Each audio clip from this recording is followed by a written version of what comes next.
Hello student, welcome to my channel.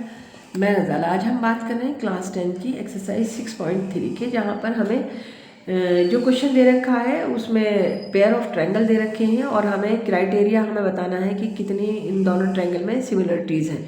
ये सारे तो थोड़ा सा पहले समझना होगा कि सिमिलर और कॉन्ग्रुएंट में क्या डिफरेंस होता है। 9th क्लास में जिसे हमने पढ़ा है कि ट्रायंगल एक दूसरे के क्या है, कॉन्ग्रुएंट होते हैं। तो कॉन्ग्रुएंट में होता क्या है, अगर दो ट्रायंगल कॉन्ग्रुएंट हैं, कॉन्ग्रुएंट का साइन हमारा ये होता है, अगर दोनों ट्रायंगल एक दूसरे के कॉन्ग्रुएंट है तो उसमें शेप, साइज, हर चीज़ जो होती है हमारी क्या होती है, सेम हो जाती है यहाँ पर।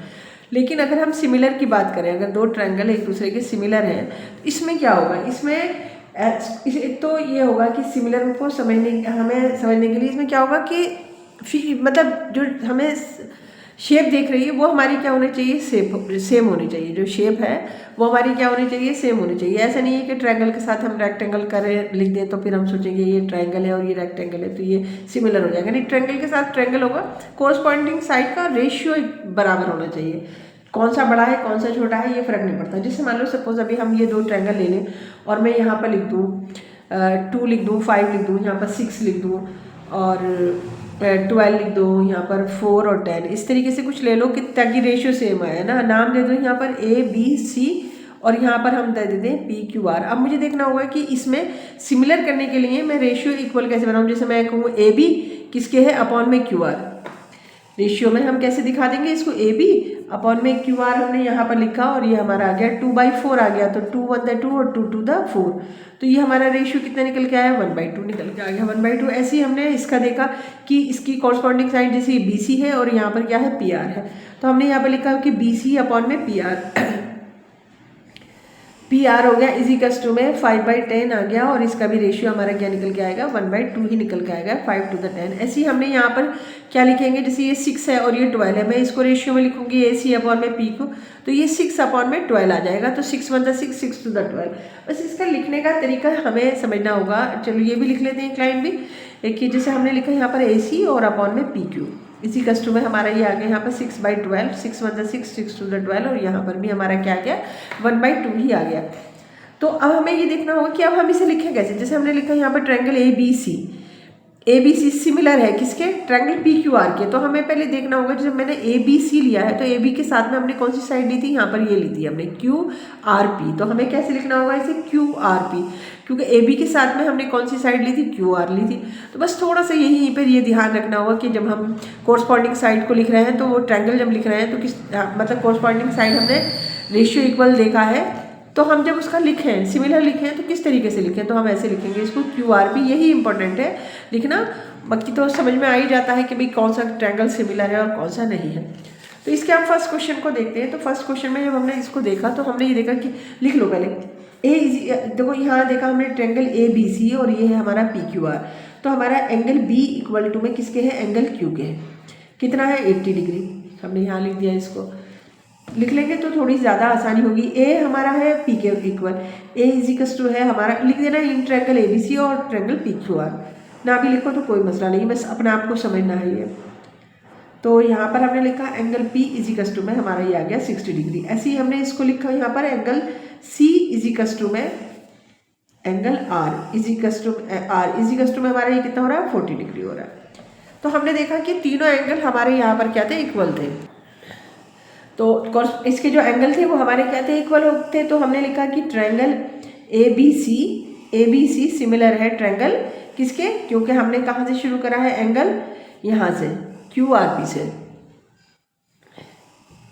Angle QR।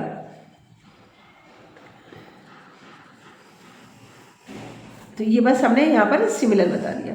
ऐसे ही हम इसका सेकंड वाले क्वेश्चन को देखते हैं, सेकंड पार्ट को देखते हैं। हम इसके सेकंड पार्ट में भी हमने साइडें दे रखी है, ऐसे ही हम साइडों का मैच करेंगे। तो हमने कहा कि AB और अपॉन में QR हो जाएगा रेशियो में। अगर हम लिखें in triangle ABC, in triangle ABC and triangle PQR में हमने जब देखा करा यहाँ पर, तो AB अपॉन में हमारा क्या है, QR आ गया, इक्वल टू में 2/4, तो 1/2 आ गया यहाँ पर। फिर हमने कौन सी साइड ले लेते हैं, यहाँ पर BC ली। BC किसके सिमिलर हो सकती है, इसके PR के।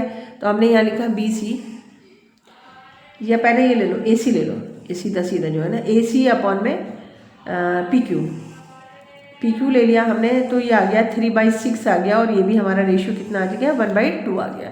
फिर हमारी कौन सी साइड बची, एक तो ये बची बी सी, तो हमने यहाँ पर बी सी लिख दिया, और हमारी कौन सी बची पी आर बची। तो बी सी हमारा कितना है 2.5 है, और पी आर हमारा कितना है 5 है। पॉइंट हटाया यहाँ 0, 25 अंदर 25, और 25 5 द वो 2 द 50 हो गया, तो 1/2। तो इसका रेशियो क्या आ रहा है, कोरस्पॉन्डिंग साइड का रेशियो क्या आ रहा है, तो सिमिलर हो गया। तो ये तो हमें मालूम है कि पी क्यू आर जो है सिमिलर हो गया। अब हमें देखना होगा कि किस तरीके से हम इसको लिखें। तो बस देखो, जब हमने ये लिया था ए बी लिया था, तो हमने यहाँ पर क्या लिया था क्यू आर लिया था। तो in triangle A B C, ये तो लिखना आसान है। देखो ट्रायंगल ए बी सी हमने यहाँ पर लिख दिया ए बी सी। अब ये सिमिलर लिखने से पहले हमने ऐसे सोचना होगा। यहाँ पर हमने क्या लिया है पहले क्यू आर पी, तो ट्रायंगल क्यू आर पी, तो ये भी हमारा क्या आ गया सिमिलर आ गया। अगर कोई चीज़ सिमिलर नहीं आएगा तो हम उसे नॉट सिमिलर कर देंगे, है ना। अब हम इसका क्वेश्चन, इसका पार्ट थर्ड देखते हैं। ये हेल्प बुक का है, इसमें एक आध क्वेश्चन एक्स्ट्रा होगा, ठीक है। थर्ड हमने देखा, ऐसे ही हमने यहाँ पर इसको देखा कि जो हमारा ट्रायंगल हमारा क्या है यहाँ पर एल एम पी है, L M P and triangle हमारा है क्या डी ई एफ हमने यहाँ लिख दिया। इसके बाद हमने इसमें देखा कि कौन कौन सी हम सिमिलर कर सकते हैं। जैसे सपोज हमने इसको लिया 3 को लिया हमने, एल पी को लिया हमने, क्या लिया पहले ये ले लेते हैं, एम पी ले लेते हैं ना, एम पी अपॉन में डी ई इक्वल टू में 2/4। तो ये कितना रेशियो आएगा 1/2 आएगा इसका रेशियो।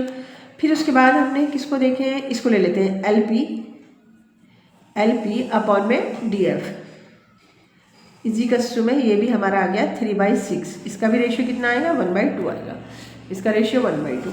अब हमारा लास्ट में कौन सा बचा एल एम अपॉन में, और हमारा क्या रह गया है ई एफ रह गया, ई एफ इजिकल्स टू में ये आ गया हमारा 2.7 अपॉन में 5। अब देखो ये कैंसिल नहीं हो रहा, तो इसका मतलब क्या हुआ, फिर हम इसको कैसे लिख देंगे, इसको ऐसे लिख दो कि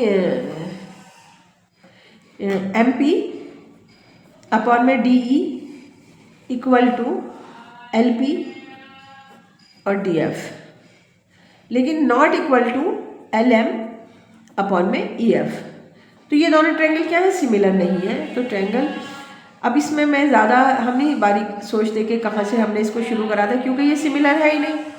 तो ठीक है, नॉट सिमिलर का हम यहाँ पर लगा देंगे कि इसके सिमिलर नहीं है, किसके not similar to triangle D E F के, डी एफ। तो ये भी हमने यहाँ पर बता दिया इसको। ओके, अब हम इसका 4 पार्ट करते हैं। ऐसे ही इसमें देखो हमें फिर ढूंढना होगा कि हम देखें कि साइड कौन कौन सी है।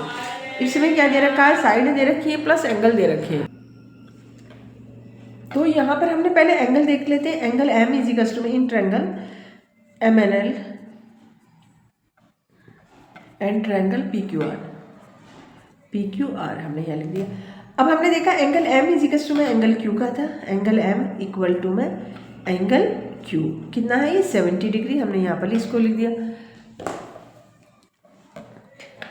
फिर साइड देख लेते हैं, जैसे एम एन अपॉन में कौन सा लेना है 5 पी क्यू इजिकल्स टू में 2.5 अपॉन में 5। ये तो हम रेशियो देख भी चुके हैं पहले, ये हमारा कितना आ गया 1/2 आ गया। ऐसे ही हमने फिर ये ले लिया, क्या लिया ये एम एन अपॉन में क्यू आर इजिकल्स टू में 5/10 ये भी हमारा क्या हो गया 1/2 आ गया। तो हमारा क्या क्या आया, जो हमारा कॉन्ग्रुएंट हुआ, हाँ ये भी बता देना कि कॉन्ग्रुएंट हमारा किससे हो रहा है, ये हमारा एंगल साइड से हो रहा है। तो साइड एंगल साइड लिख देंगे हम यहाँ पर। तो ट्रायंगल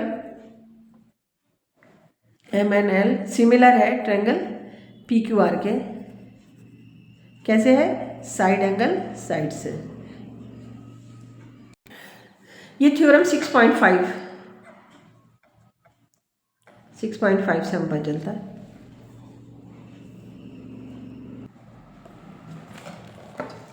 तो हमने इसको कर दिया यहाँ पर कि कौन कौन सा ट्रायंगल सिमिलर है और कैसे कैसे वो सिमिलर आ रहा है। अब इस फिगर को देखते हैं। इस फिगर में हमें एक एंगल दिखाई दे रहा है और 2 साइडें हमें दिखाई दे रही हैं। तो इन ट्रायंगल ABC, इसको भी ऐसे ही करना होगा हमें, in triangle ABC and triangle DEF हमने यहाँ लिख दिया। तो हमने देखा कि एक तो एंगल जो है, तो पहले हम उसको ही लिख लेते हैं, एंगल A इजिकल्स टू में एंगल F है, इजिकल्स टू कितना 80 डिग्री, हमने यहाँ लिख दिया। अब हमने साइड कौन सी ले ली, AB ले ली, AB के साथ में हम क्या ले लेंगे, DF ले लेंगे, AB अपॉन में DF इजिकल्स टू 2.5 अपॉन में 5, ये रेशियो 1/2 रेशियो आ गया, यहाँ हटाया 0 लगा दिया। ऐसे ही दूसरा ले लो, दूसरा क्या है BC कॉरस्पॉन्डिंग साइड और कौन सी है, EF है, EF इक्वल टू में 3/6 आ गया, और ये भी हमारा क्या आ गया 1/2 आ गया। तो हमारा यहाँ पर क्या आ गया, ये सिमिलर कैसे हुआ, एक एंगल से और दूसरा दोनों कॉरस्पॉन्डिंग साइड से। तो कॉरस्पॉन्डिंग साइड मान लो जैसे हमने लिख दिया यहाँ पर ट्रायंगल ABC सिमिलर है ट्रायंगल किसके, हमने कहाँ से शुरू करा था, यहाँ से F से शुरू करा था ना, FDE ट्रायंगल FDE कैसे है, साइड एंगल साइड से, साइड एंगल साइड से। तो ये भी हमने प्रूफ कर दिया। अब यहाँ देखो एक और दे रखा है फिगर, एक और दे रखी है जिसमें हमें कुछ करने की ज़रूरत ही नहीं है, हम इसको ऐसे ही लिख सकते हैं। देखो D हमारा कितना दे रखा है 70, यहाँ 70 नहीं है, ये 80 दे रखा है और यहाँ पर 30 डिग्री दे रखा है, और कोई भी साइड नहीं दे रखी, तो ये सिमिलर है ही नहीं, तो बस हम यहाँ पर नो लिख देंगे ना, ठीक है। तो ये हमारा क्वेश्चन 1 थे जिसमें पार्ट दे रखे थे ये सारे, हमने इसको पूरा कर लिया।